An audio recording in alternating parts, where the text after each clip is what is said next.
You want the truth? For decades, America has told Africa that we need them, their aid, their technology, their money, if we want to grow. They've claimed that real innovation lives in Silicon Valley, in the halls of MIT, in the laboratories of the so-called developed world. But look closer. Look at what we've achieved with the very trash they throw away. Actual garbage. While they burn trillions on foreign wars and bail out corrupt banks, we are paving roads. Stronger roads, using discarded tires. They call it waste. They call it infrastructure. Their highways crumble every winter. Ours withstand the heat, the rain, the years, and they hold. Maybe the world should stop looking to Wall Street and Washington for answers and start paying attention to what unbought leaders can do. We don't need their permission. We don't need their loans. And we certainly don't need lectures on democracy from the same empires that prop up dictators whenever it serves their interests. We are proving to the world that progress doesn't come from puppet strings. It comes from within. From people who rise, not because they're allowed to, but because they refuse to be stopped. Now, what if I told you that old, discarded tires could revolutionize the infrastructure of an entire nation? What if I told you that what most countries throw away as toxic waste is, in the hands of one visionary leader, being transformed into roads that are cheaper, more durable, and more environmentally friendly than anything the so-called developed world has ever created? You might think I'm exaggerating. But in the heart of West Africa, in a country that many people can't even locate on a map, something extraordinary is happening, and it's catching the attention of engineers, environmentalists, and development experts across the globe. Ladies and gentlemen, welcome to the incredible story of Ibrahim Traoré in Burkina Faso's transformation from a forgotten nation drowning in debt to a beacon of innovation that is teaching the world how to build better. This is not just another feel-good development tale. This is the story of a man who dared to think differently when everyone said it was impossible. The story of turning the world's trash into treasure and proving that revolutionary solutions often come from the most unexpected places. But before we dive in, let me ask you something. Have you ever driven on a road and wondered why it cracked after just one winter? Have you ever seen mountains of old tires polluting the land and wondered why no one does anything about them? Well, Ibrahim Traoré asks the same questions. Unlike most of us, he decided to act. Picture this: Burkina Faso, 2022. A landlocked West African nation, suffocating under the weight of international debt. Infrastructure was crumbling. Roads washed away with every rainy season, or cracked under the relentless African sun.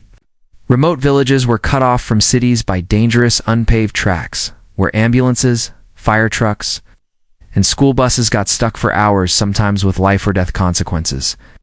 This was the reality Ibrahim Traoré inherited when he came to power. But here's where the story takes a remarkable turn. Instead of begging for more international aid or taking on more crushing debt to import costly road-building materials, Traoré asked a simple, game-changing question. What if the solution is already here? That's when his eyes fell on something everyone else dismissed as worthless garbage: old automobile tires. Think about it. Every year, billions of tires reach the end of their useful life. In most countries, they're an environmental nightmare, piling up in landfills, breeding disease-carrying mosquitoes, releasing toxic fumes when burned, or polluting rivers and soil for centuries. But what if these so-called useless tires weren't waste at all? What if they were actually the raw material for some of the most durable roads on Earth? That is exactly what Traoré discovered and what he is now proving to the world. How this revolutionary process works, and trust me, it will blow your mind. First, teams of workers collect old tires from across the country, not just car tires, but those from trucks, motorcycles, bicycles, anything with rubber that's reached the end of its road life. Then comes the innovation, instead of following conventional road building methods. Traoré's engineers lay these tires directly onto the ground in carefully planned patterns. Nothing is random. Each tire is positioned with precision, forming a foundation that's both flexible and incredibly strong. Next comes the magic ingredient, a specially formulated cement mixture that bonds perfectly with rubber. This isn't ordinary concrete. It's designed to withstand extreme African temperatures from scorching 120-degree days to surprisingly cold nights. The cement flows into and around the tires, creating a composite material that blends the best properties of both. The result? Roads that cost 40% less than traditional methods and last far longer, but the benefits go far beyond cost savings. Rubber has a property that conventional materials lack. It absorbs compression and vibration. When heavy trucks pass over these tire-based roads, instead of creating stress fractures like asphalt or concrete, the rubber foundation flexes and evenly distributes the weight. This means fewer potholes, fewer cracks, and roads that can handle heavy traffic without breaking down. They're even resistant to earthquakes and extreme weather. When the ground shifts, the roads move with it instead of shattering, and the environmental impact is just as astonishing. Those mountains of tires that once polluted the landscape are now sealed within the road structure, permanently removed from the environment. This isn't just recycling, it's upcycling on a national scale. The change for everyday life has been dramatic. In rural areas, journeys that once took 5 grueling hours over dangerous paths can now be completed in 1 hour on these new tire roads. Imagine what that means for a pregnant woman racing to a hospital, or a farmer getting crops to market before they spoil. The economic ripple effects have been massive. Traoré didn't just fix a broken infrastructure, he built an entirely new industry. Thousands of young people now have jobs collecting, cleaning, sorting, and laying tires. Every stage, from gathering the materials to maintaining the roads, employs local workers and keeps money circulating in local communities. And the innovation hasn't stopped. Local engineers have improved the method further by filling the hollow centers of the tires with sand or recycled plastic, making the roads even stronger and more sustainable now. You might be thinking this sounds too good to be true. Here's the catch. There isn't one. The real genius lies not just in the engineering, but in the economic strategy. Most developing countries spend massive amounts of foreign currency importing asphalt and other materials, pushing themselves deeper into debt for infrastructure they can barely afford to maintain. By using locally available waste, that cycle is broken. Money stays inside the country, jobs are created, skills are developed, and none of it can be outsourced. This is what Ibrahim Traoré understood from the start. Real development doesn't come from dependency on foreign aid. It comes from using what you already have, smarter, better, and with your people at the center. And the world is starting to notice. Delegations from Mali, Niger, and Chad have already visited Burkina Faso to see this revolution with their own eyes.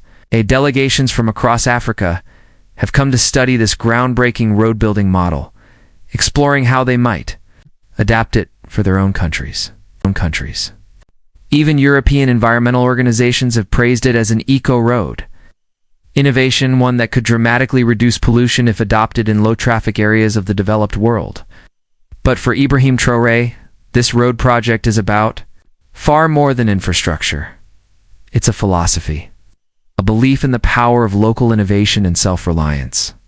It's proof that a so-called poor country can astonish the world, not by waiting for others to solve its problems, but by looking inward, finding solutions within its own borders, and refusing to let limitations define its future. And as astonishing as this road story is, it's only the beginning of Traoré's revolutionary vision for Burkina Faso. Let me tell you about another. It's Project One that's transforming agriculture across the country and will leave you speechless. The artificial canal system.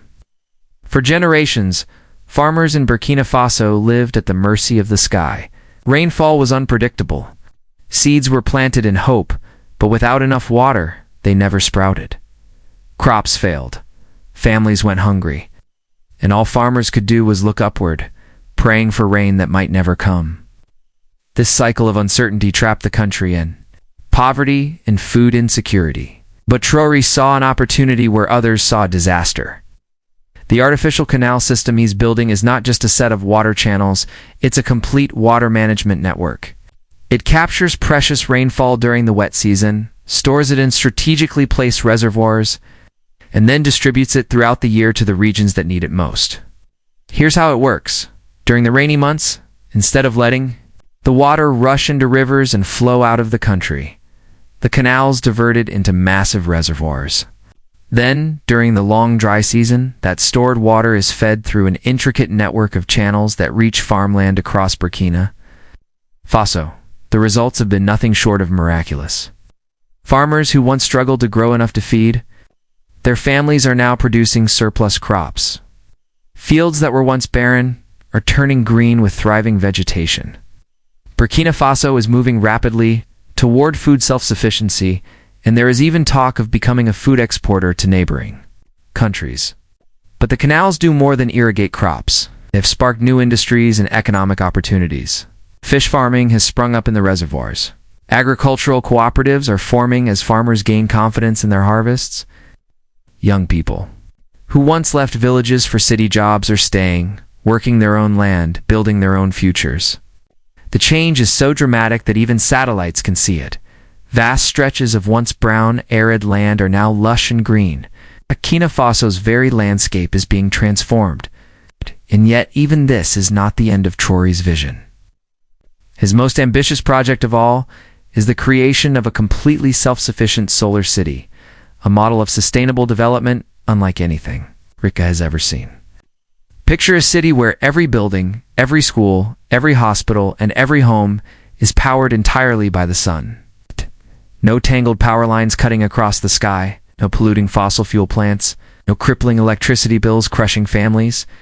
This is not science fiction. It is being built right now in the heart of Burkina Faso. The solar city turns the traditional model of urban development upside down. Instead of relying on one massive power station, energy generation will be completely decentralized. Every building will have its own solar panels, producing its own power and feeding excess energy into a smart grid that sends it where it's needed most. But clean energy is just the start. The city will be a hub of technological education and innovation. Schools will teach solar engineering, renewable energy design, and sustainable development. Solar-powered buses will provide clean public transport. Free solar-powered internet zones will connect young people to the global digital economy. For a country where many families once lived without electricity, the change is profound. Children, who once studied by candlelight, will grow up taking abundant, clean power for granted. Young people will graduate with cutting-edge skills, ready to compete in a global economy.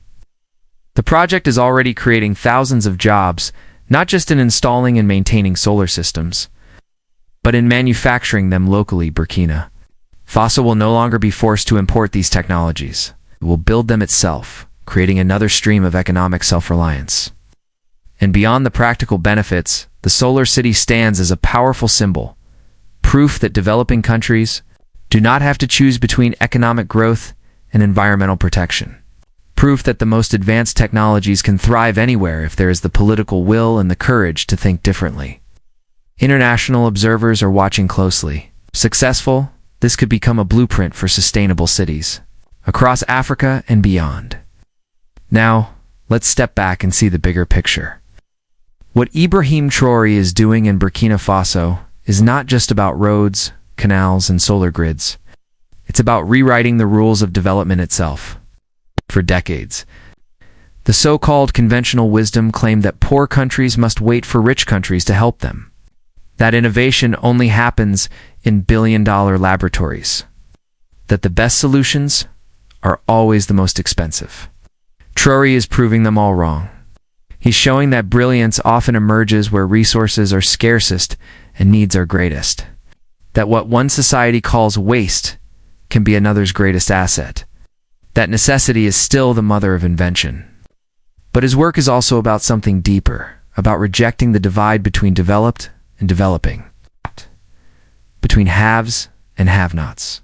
It's about leading with vision, courage, and independence. The tire roads, the canal systems, the solar city. These are not just projects. They are declarations. Declarations that Burkina Faso will define itself by possibility, not limitation. And this is just the beginning. Every success fuels the next. Every challenge solved opens the door to more opportunity. Every worker trained gains skills that will build the next great innovation. The young people on these projects aren't just earning paychecks, they are building a new national mindset. They are discovering they don't have to accept poverty and dependency as permanent realities. They are learning that with creativity, determination, and bold leadership, anything can be overcome. This is why the story of Ibrahim Traoré matters far beyond the borders of one small African nation. It is a story about human potential, about what happens when people stop making excuses and start making solutions. In a world overwhelmed by problems from climate change to inequality, Burkina Faso is offering hope, proof that even the toughest challenges can be met with creativity and willpower. So the next time you see an old tire lying in the dust, remember this. What looks like trash to one person could be the foundation of a nation's future. Remember that solutions might not come from where you expect.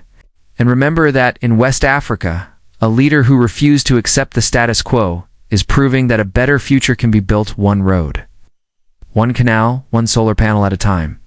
The revolution is not coming. It is already here. And it is powered by rubber tires, sunlight, and the unstoppable force of human ingenuity.